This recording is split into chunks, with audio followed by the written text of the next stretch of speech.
Hello guys, this is Dada of Julaga TV and welcome back again to our channel.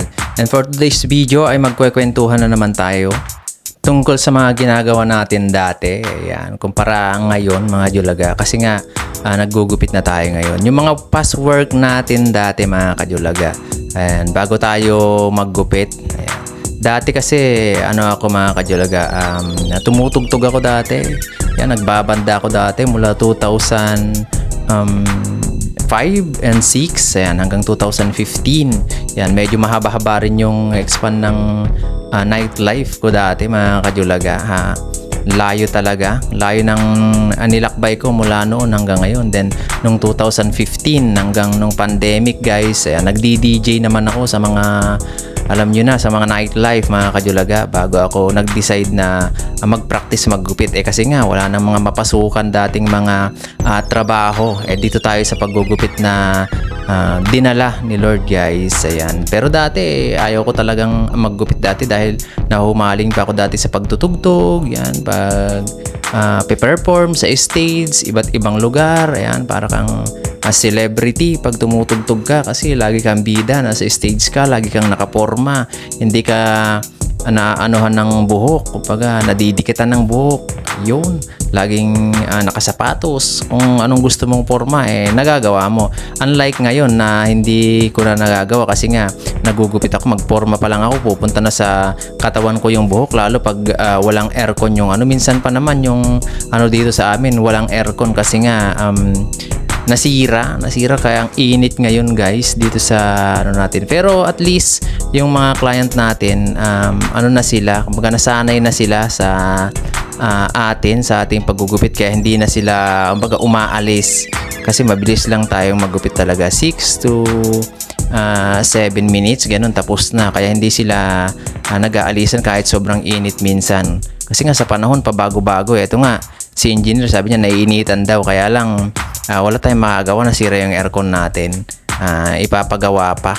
Pero nag-i-stay pa rin siya kahit ang dami niya kaninang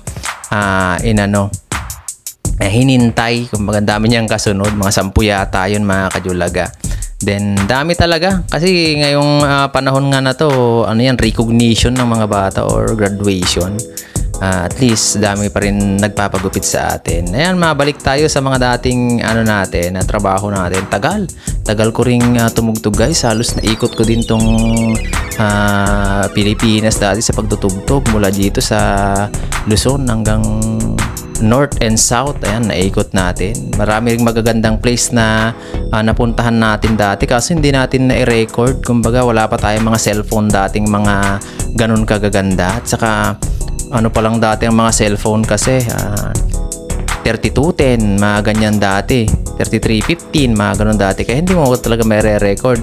Nung nagkaroon naman ng N70 na mga cellphone, wala pa naman tayong pambili nun. Kumbaga masasayangan tayo sa pera na kinikita natin nun, kaya hindi natin nakukuhanan yung magagandang place na napuntahan natin.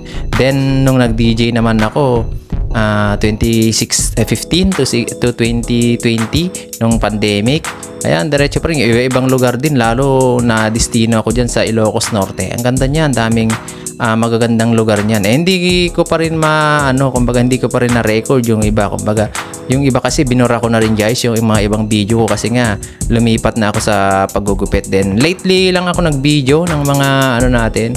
Kumbaga nag-decide na mag-video sa mga gupit natin. Dati hindi ko pa binibideo kasi nga hindi pa ako handa. Kumbaga learning process pa lang ako noon. Ngayon learning process pa rin naman kasi ilang taon pa lang naman ako nagugupit. Kumbaga nung pandemic lang ako nagsimula, kaya lang medyo natututunan na natin yung iba't ibang gupit kasi nga siyempre nanonood na tayo sa YouTube, na tayo, kumbaga advance na yung mga natututunan natin, iba't iba. Kung gusto mo namang pambabae, pindutin mo lang yung mga female cut dyan sa YouTube o Google, makikita mo na.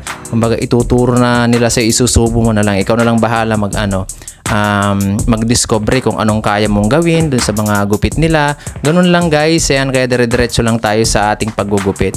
Bale, itong client nga pala natin na mga to, huli na, mga gabi na to mga Kajulaga. Kumbaga, hinihintay pa rin nila tayo para sa kanilang, may gagawin kasi sila bukas. Kumbaga, Webes to, Friday kasi, mga, recognition o graduation ng iba. Kaya, Yun, kahit gabing-gabi na, may mga nagpapagupit pa rin dito. Pero layo pa ng inuwian ko na ito, guys.